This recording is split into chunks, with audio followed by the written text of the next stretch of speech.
the elections can affect college students in a lot of ways.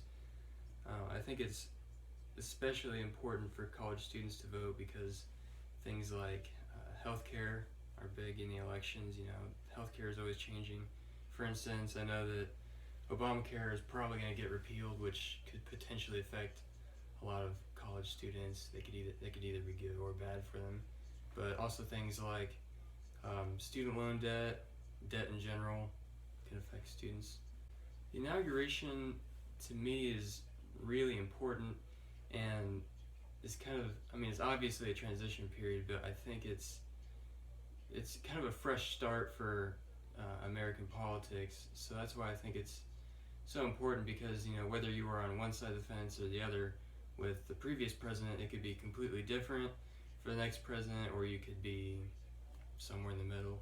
But I think for every American, it's the start of a new era. It could be um, the start of a lot of new things, good or bad. So I think it's really important, and I think it's really important to watch the inauguration too, because I think each and every one is historic and special in its own way.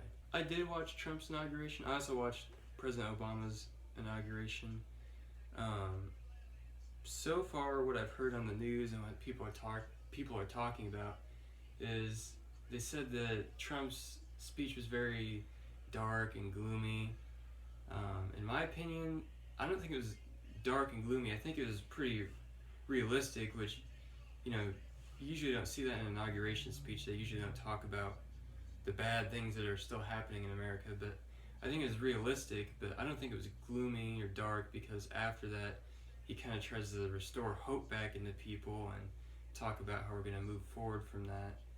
And yeah, like I saw some, not some, but there were a bunch of newscasters talking about how they were comparing the speech to a Hitler speech and things like that, and I think that's ridiculous.